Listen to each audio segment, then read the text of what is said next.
Well, welcome to The Catholic Reason, a radio production of St. Michael Catholic Radio based in Broken Arrow, Oklahoma, where we think through various claims made by the Catholic Church concerning issues of faith, morality, and culture, and provide reasons behind those claims. My name is Dr. Carlo Broussard. I'm a staff apologist and speaker for Catholic Cancers at Catholic.com and a member of the Chancery Evangelization Team at the Diocese of Tulsa in eastern Oklahoma. The Catholic Reason airs every Thursday here locally in Tulsa from 4 to 5 p.m. on St. Michael Catholic Radio, 94.9 and 102.9.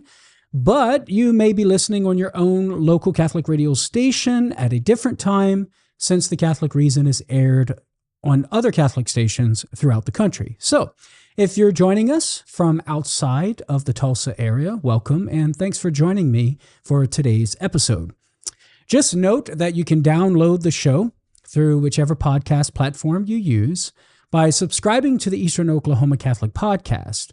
You can also access the archived episodes at my website, carlobroussard.com, under the audio tab.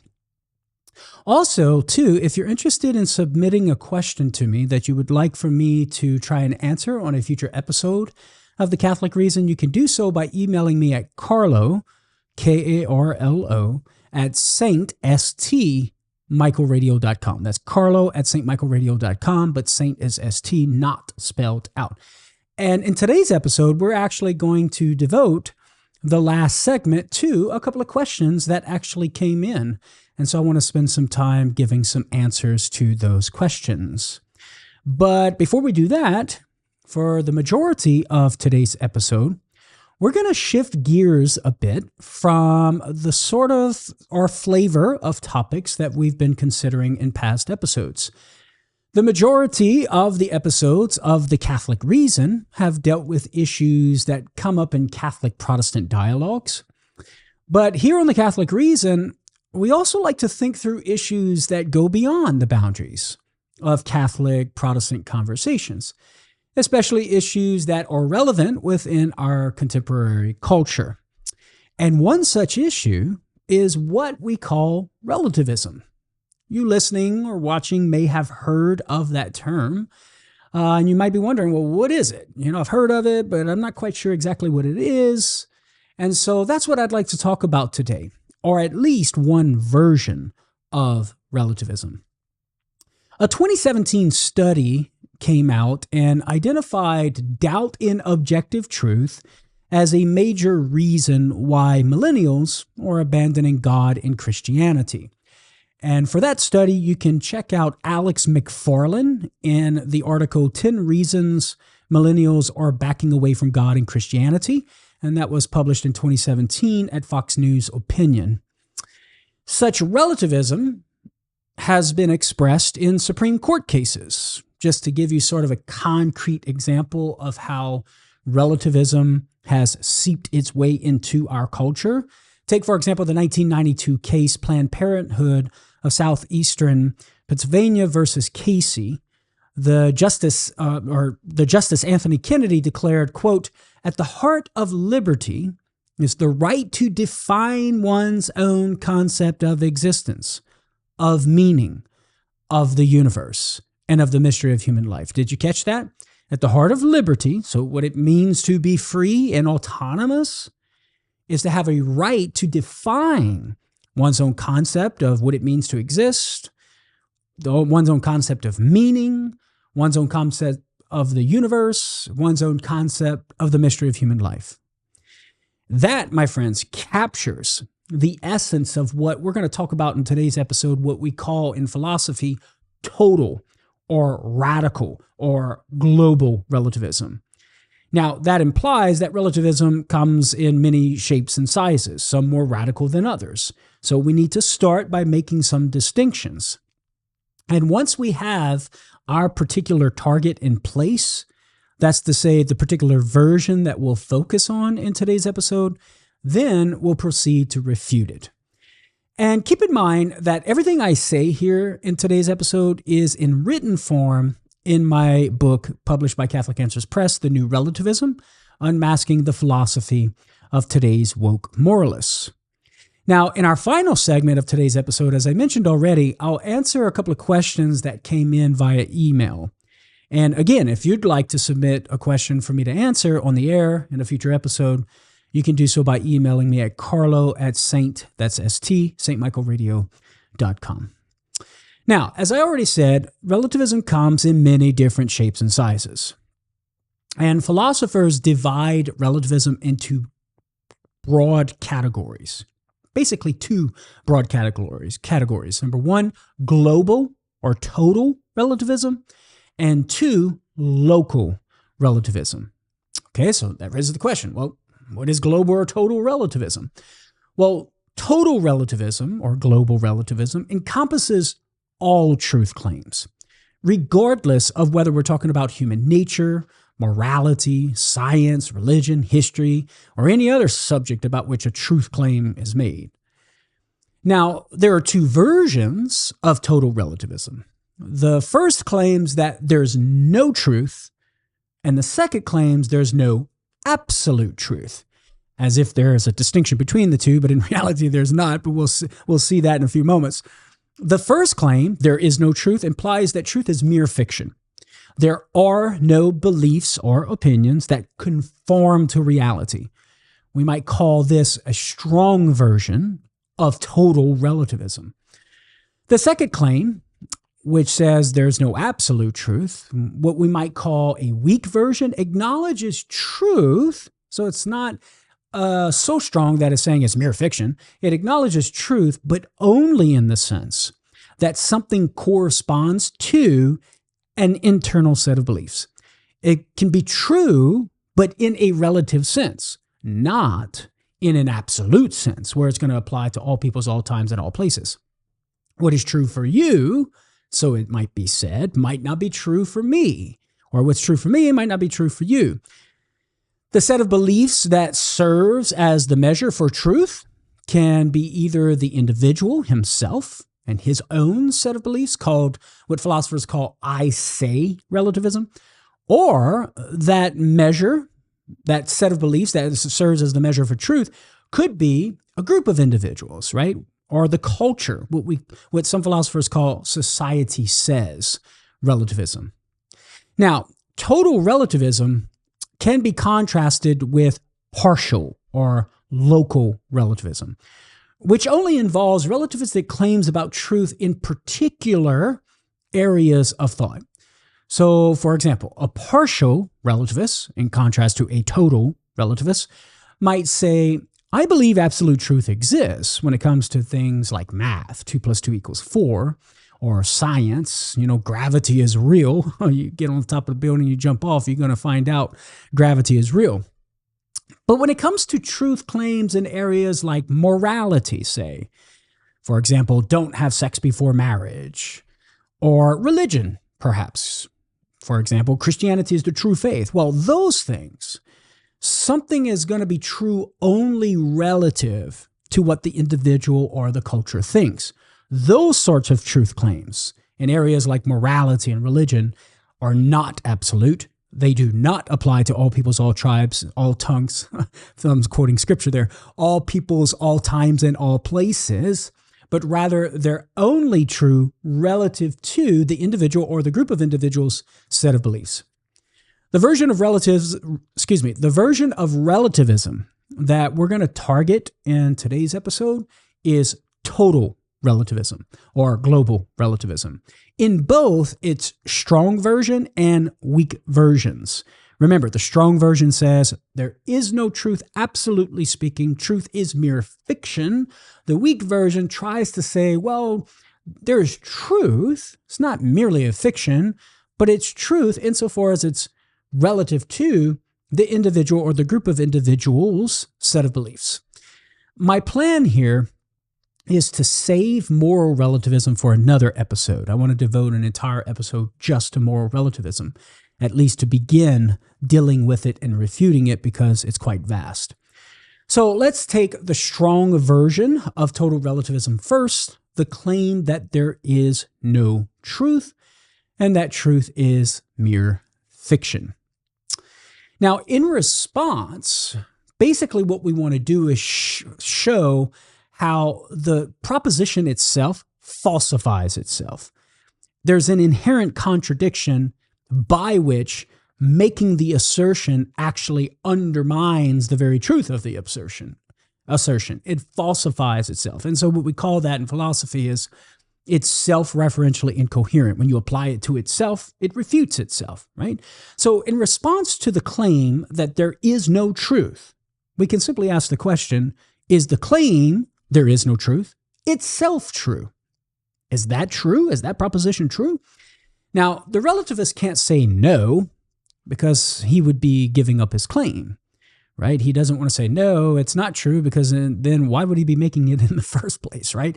And why would he be trying to get us to adopt his view in the first place if it's not true? So he can't say no to that question, is it true? But guess what? He can't say yes either. For if he does, well, then he'd be saying that there's at least one absolute truth, namely the very proposition itself that there is no truth. But to say that there's at least one absolute truth is to undermine this version of total relativism. Therefore, it's self-defeating. It's like a snake devouring its own tail. And moreover, this version of total relativism entails a contradiction. It's true that there is no truth. Did you catch that?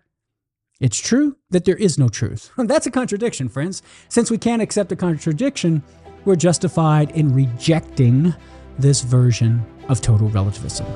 Now, I'm going to have to hit the pause button here. We're coming up on our first break. Don't go anywhere. On the other side of the break, we'll pick back up with more. You're listening to The Catholic Reason. I'm Dr. Carlo Broussard. Talk to you on the other side. Well, welcome back, my friends, to The Catholic Reason, a radio production of St. Michael Catholic Radio, based here in Broken Arrow, Oklahoma. I'm Dr. Carlo Broussard, staff apologist and speaker for Catholic Answers at Catholic.com. If you're just joining me, in today's episode, we're talking about a particular version of relativism known as total or global relativism, which basically states there is no truth regardless if we're talking about morality, religion, history, science, whatever area we're talking about, there is no truth or no absolute truth, which leads to that distinction of the two versions of total relativism we talked about. Strong version saying there is no truth whatsoever, it's mere fiction, versus the weak version of total relativism, which says, well, truth is not merely a fiction, but it's going to be true relative to the individual or group of individuals' set of beliefs.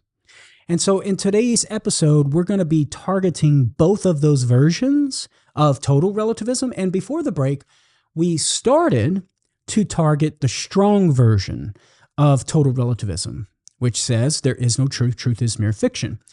And we began our refutation of this strong version of total relativism by showing how the proposition itself, the assertion itself, namely there is no truth, is self-referentially incoherent.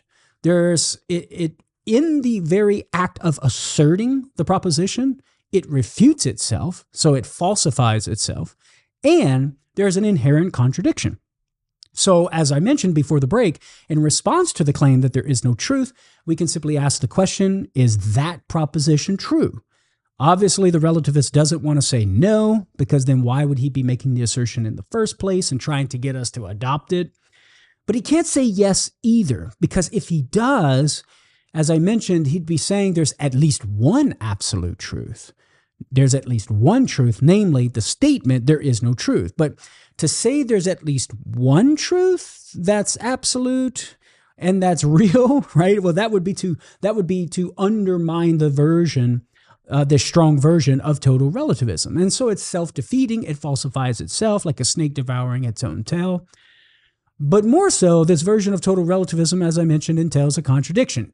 It's true that there is no truth, right? So in response to the proposition, there is no truth, we ask, is that true? If the relativist says yes, well then, so it's true that there is no truth. That's a contradiction, friends.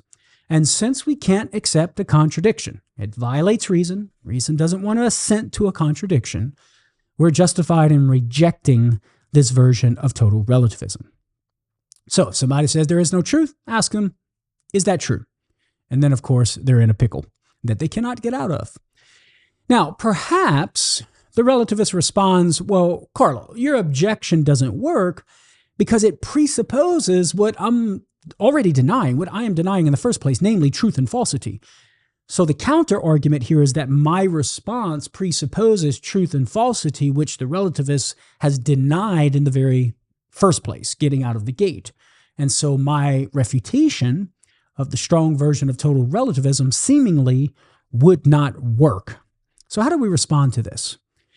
Well, the problem with this sort of response is that it undermines the assertion of any statement, including the statement, I deny that truth or falsity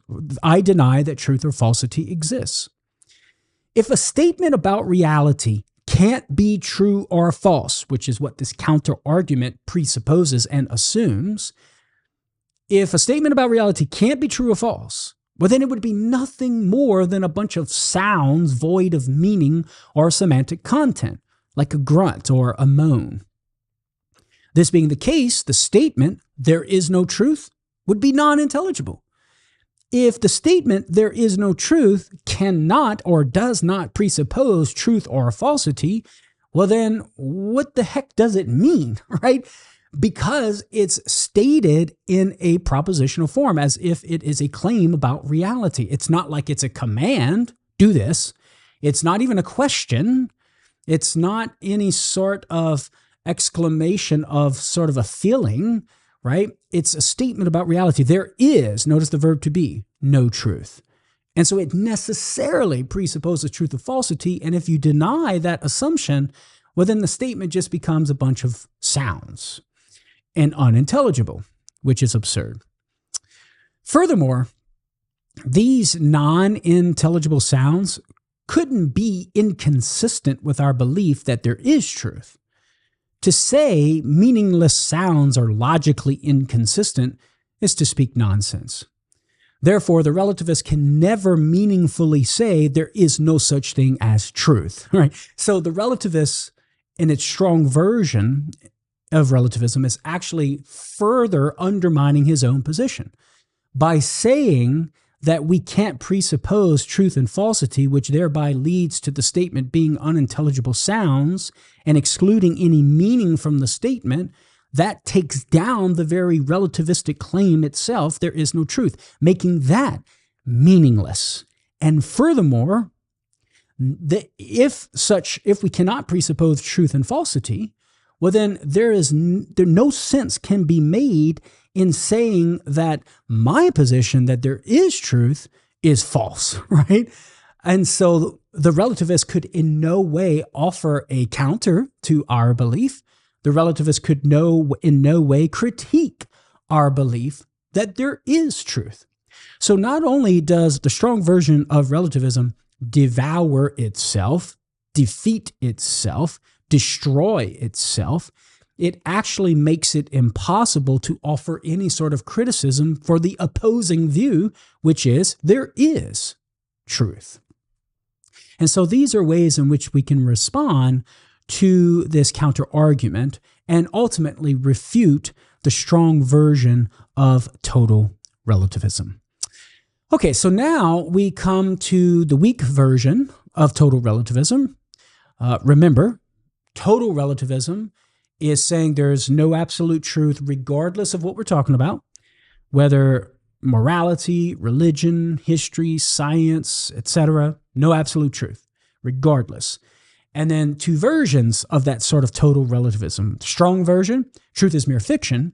But then a relativist might hold to this second claim. Might not want to go so far as saying truth is mere fiction, but rather try and say, well, truth is relative to an individual or group of individual set of beliefs. There's no absolute truth. Just truth is relative to the set of beliefs, whether we're talking about the individual or the culture or a group of individuals. So how should we respond to this weak version of total relativism? Well, first, we can ask, similarly to our response to the strong version, is it absolutely true that there is no absolute truth?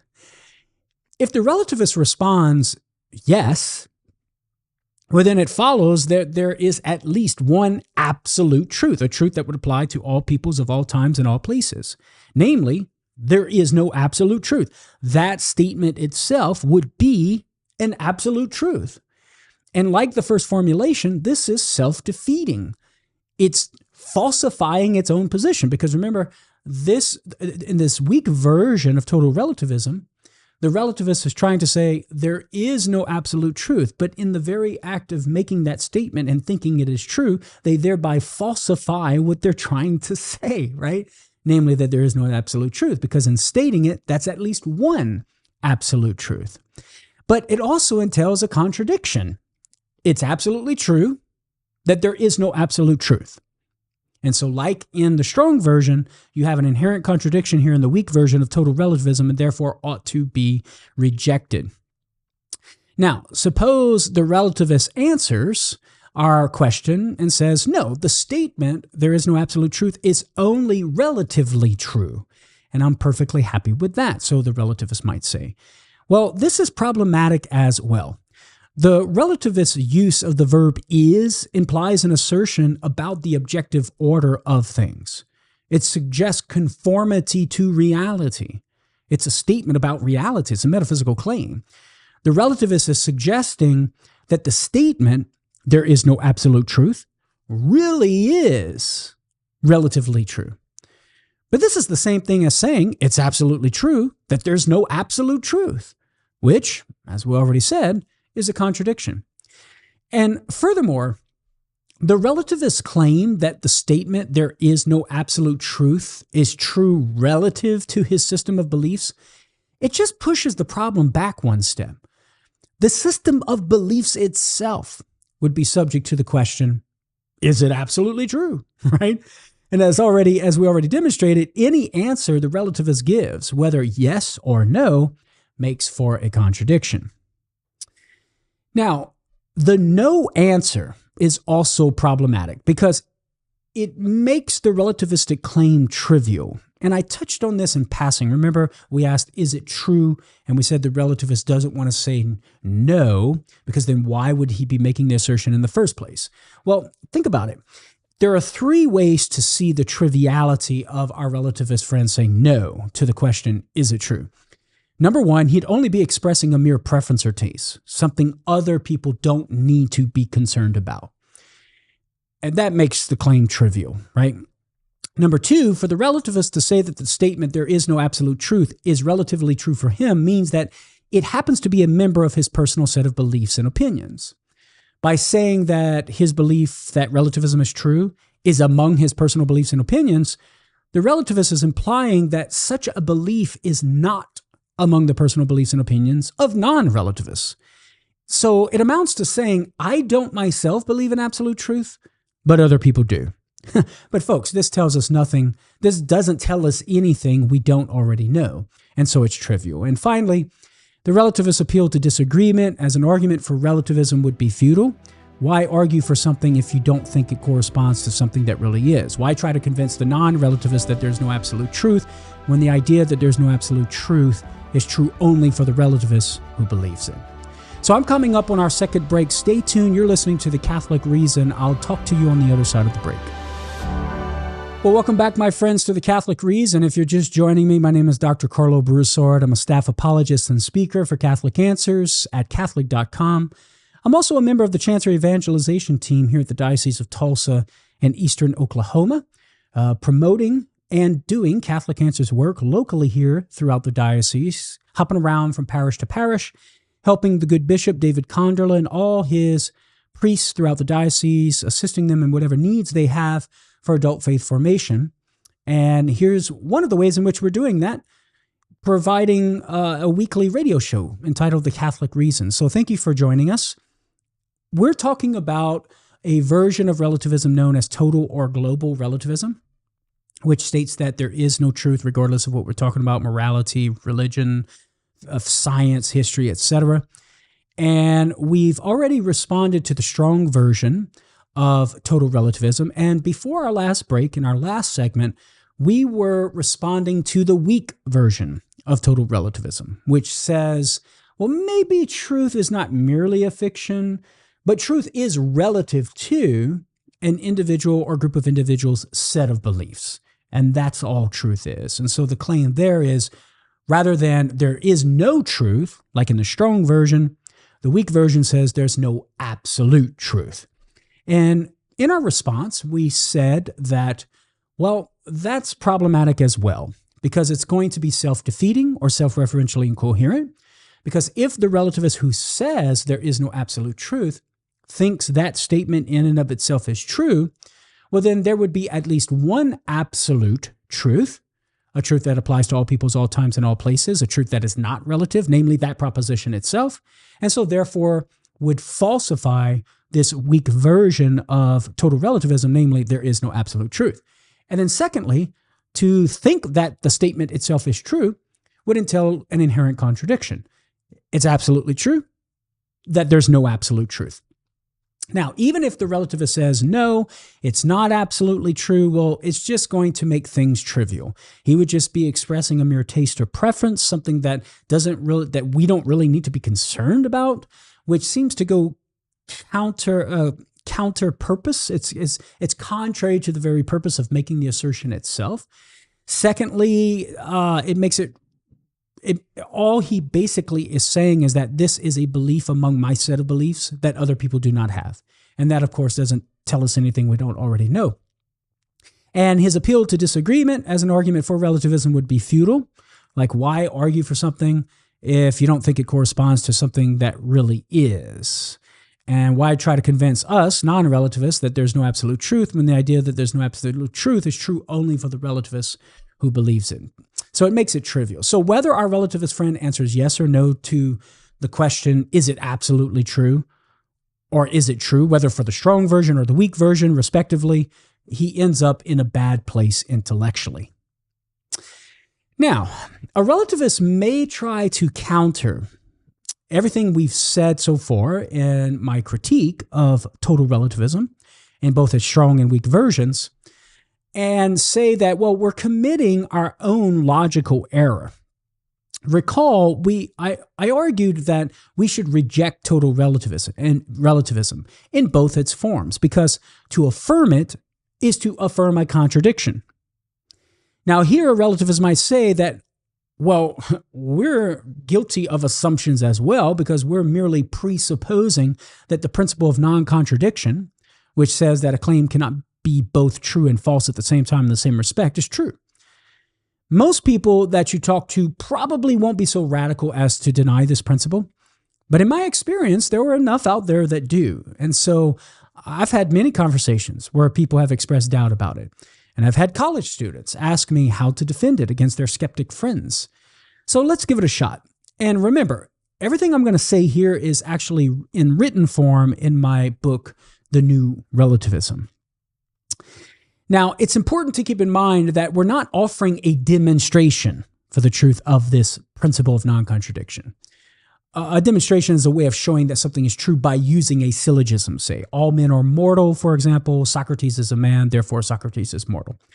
The truth of the principle of non-contradiction can't be demonstrated because it's a first principle of knowledge. And as we'll see in a moment, it's a first principle of being as well. You can't appeal to anything more fundamental to demonstrate its truth value. Inasmuch as it's the ultimate ground of our reasoning, you can't rely on the truth of some other premise, right? But this doesn't mean we can't defend the principle against those who attempt to deny it. And so now we come to our defense of the principle. One way to defend the principle of non-contradiction is to show that if you attempt to deny it, you necessarily have to assume it's true. To state it differently, you got to assume it's true in order to deny it, right? For example, if a skeptic of the principle of non-contradiction says, the principle of non-contradiction is false, well, then he would be saying that it's not true. But in so doing, he assumes that the principle of non-contradiction itself can't be true and false at the same time, in which case he'd be invoking the principle of non-contradiction in the very act of denying it. To say it's not true entails that it is false, not true, right? You can't have false and true at the same time in the same respect, in the very denial. Here's another way that we can show how a skeptic has to assume the principle is true in order to deny it.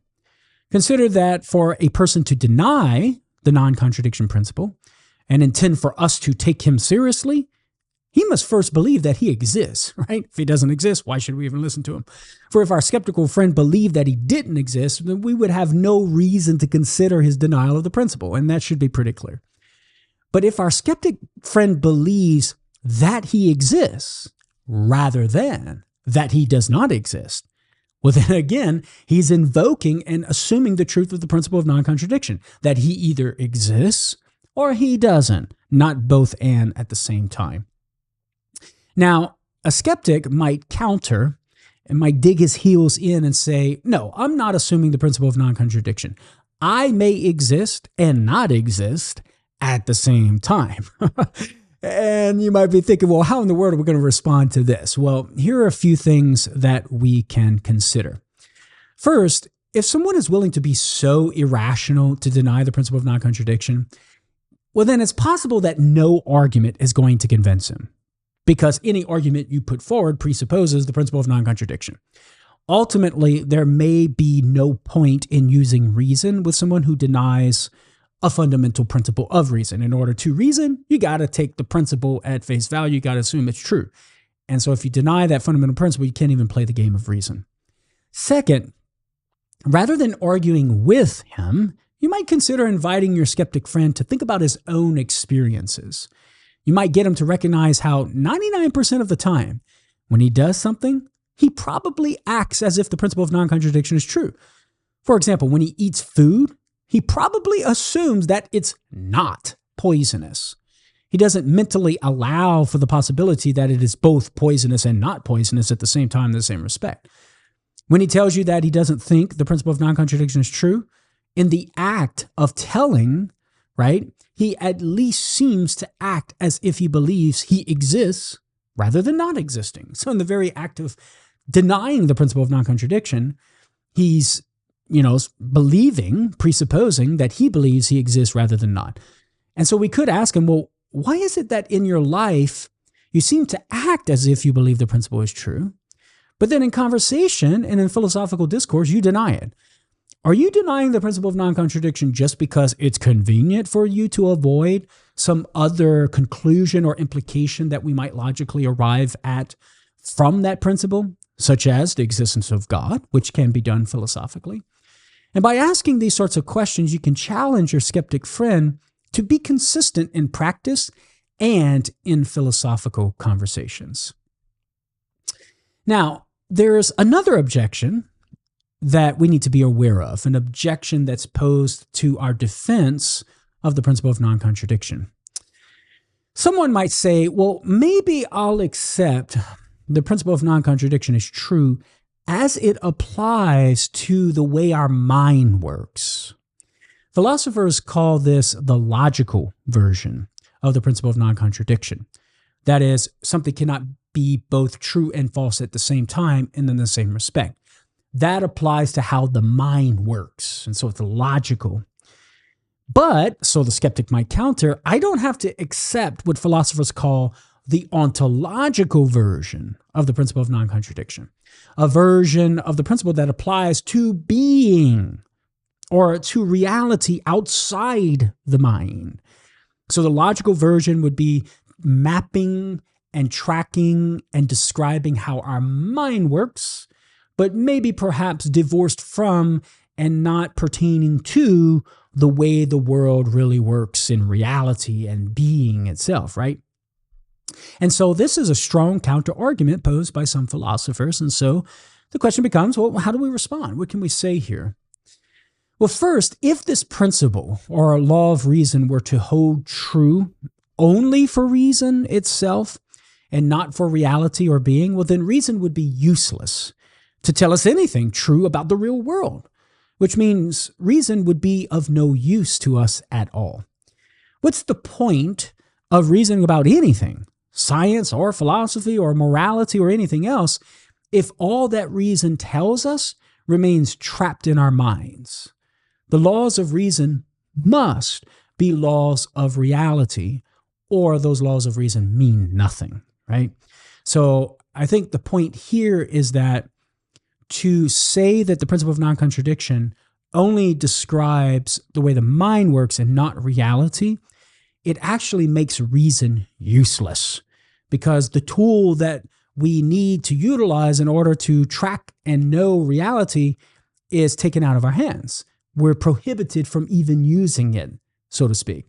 And so therefore reason becomes useless, which of course, hopefully most people would not want to go that far and arrive at that logical conclusion.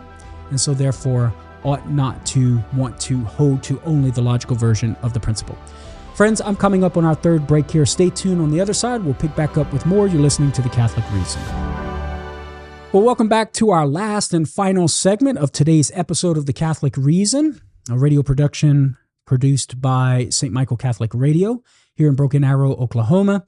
My name is Dr. Carlo Broussard, staff apologist and speaker for Catholic Answers, and a member of the Chancery Evangelization Team at the Diocese of Tulsa in eastern Oklahoma. So before our last break, we were responding to a counter-argument or objection that would state the principle of non-contradiction is only a description of how the mind works and doesn't track being or reality, such that we could say something cannot be and not be at the same time in the same respect, or something cannot exist and not exist at the same time in the same respect. This counter states that the principle of non-contradiction doesn't apply to reality or being, so you can't say that. It would only apply to the way the mind works. And I was responding to this counter argument and saying, well, listen, this is just going to make reason useless, right? What's the point of reasoning about anything if all reason tells us remains trapped in our own mind? If we can't know something about being, when we say something cannot be both true and false, if that doesn't track being, well, then I think reason, it just falls apart itself. You can't use the tool of reason to track anything about reality, and thus reason becomes futile. Now, a second response here is that if the principle of non-contradiction didn't apply to reality, but only to our ways of thinking, well, then the principle would be false, even as applied to reason. If, for example, the oak tree outside my window, say, both existed and didn't exist at the same time and in the same respect, well, then I'd have to say that it's both true and false at the same time and in the same respect that the oak tree exists outside. But if I say that, well, then I undermine the truth of the principle, even as it applies to reason. So no matter how you roll the dice or slice the pie, right, you cannot restrict the principle of non-contradiction to mere reason. You cannot say that the principle of non-contradiction only describes the way the mind works and not reality. We must say, lest we be led to absurd conclusions, logically speaking, that the principle of non-contradiction not only maps or tracks the way the mind works, but it also maps onto and tracks reality and being itself, such that something cannot both be and not be, exist and not exist at the same time and in the same respect. So if we accept how reason must work according to the principle of non-contradiction, we must allow for the principle of non-contradiction to apply to reality. This means that just as something can't be both true and false at the same time and in the same respect, so too something cannot both exist and not exist, or be and not be, at the same time and in the same respect. This principle, therefore, doesn't just govern the way our mind works, it applies to reality as well. And if it applies to reality, well, then we know at least one truth that's absolute. There is truth, right? Okay? So we showed and refuted how relativism, which says there is no truth, is false. And given that that's false, well, then it's contradictory, namely there is truth, must be true. And even the presupposition that you can, even the presupposition of the principle of non-contradiction, we can defend it to show that that is true. The statement, something cannot both be and not be at the same time in the same respect, that is true. Why? Because the very attempt to deny it, as we said earlier in today's broadcast, presupposes its truth. You cannot deny it without assuming that it's true. And that's rock solid evidence, man, that the principle of non-contradiction is true. Okay. So for the remainder of today's episode, friends, like I said, and in our introduction, I'd like to take a few questions that came in via email. Again, you can email me for an answer to your question on a future episode of The Catholic Reason, Carlo, Karlo, at stmichaelradio.com. So I have two questions here that we're going to look at in the remainder of our time today. The first is this. Is it a correct understanding of the Catholic faith to say that when Jesus suffered and died, that only his human nature suffered and died and not the divine person? Well, in response, the answer is this would be incorrect. Natures of persons don't undergo any sort of experience or action. Persons undergo sorts of experience and action, okay? So Orthodox Christology, the study of Christ, affirms that the second person of the Blessed Trinity, the Word of God that was in the beginning and was God and with God, is the subject of action that experiences things in and through his human nature. So the Word is the subject of action, who experiences through the human nature. This being the case, we can predicate, that's to say, we can say of the Son of God, the Word, things that humans do and experience, such as laugh, cry, suffer, and die. The Word of God, the second person of the Blessed Trinity, laughed, he cried, he suffered, he died. Notice, he is the subject of those activities, but yet he experiences them, and he is the subject of those activities in and through the human nature that he has assumed to himself. The incorrect reasoning in the question is similar to some Christians who say that Mary is not the mother of God, but only of the human nature of Jesus. But think about it, friends. Mothers don't give birth to natures. They give birth to persons. And the person to whom Mary gave birth is the second person of the Blessed Trinity, the Word. He is the subject who is being birthed in the nativity of our Lord.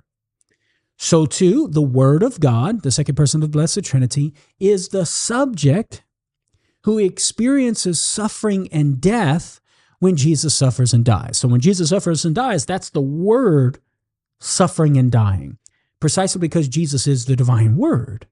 He is the subject of action, experiencing and undergoing that action in and through the human nature. And this is based on the Christian belief that in Jesus there is a single divine person, or subject of action, there's that phrase again, who acts and undergoes certain things via two natures, human and divine. So when Jesus is raising Lazarus from the dead, that the subject of action, the divine person, but working in and through the divine nature in order to have the power to raise the dead, but even the subject of action, the second person of the Blessed Trinity, also acting in and through his human nature, using his human intellect and his human will, and even experiencing the human emotion. Remember, Jesus cried when Lazarus was in the tomb. So we can say the subject of action is the divine Word. The suffering and death that Jesus experienced, right? The suffering and death that Jesus experienced was something that the second person of the Blessed Trinity experienced. It is he who experienced it in and through the human nature. Now, question number 2, is it a correct understanding of the teaching of the Catechism of the Council of Trent to say that the expression God died is not to be understood literally but figuratively, i.e. an anthropomorphism of some sort? And this relates to the first question. It's not to be understood figuratively or anthropomorphically. We can truthfully predicate of or say about God, understood here as the second person of the Blessed Trinity, as experiencing the human experience of death. Again, it was the divine Word that experienced this human thing we call death, an experience that his human nature afforded him to experience. Without a human nature, the second person of the Blessed Trinity would not have been the subject of that experience. But via the human nature that he assumes to himself, the second person of the Blessed Trinity can now be and is a subject of that experience. And this is why many have called the death of Jesus deicide, the killing of God. Now, it's important to emphasize again that such an experience was undergone only in and through the human nature that the Word or the second person of the Blessed Trinity assumed to himself. And this experience in no way affects the divine word in his divine being.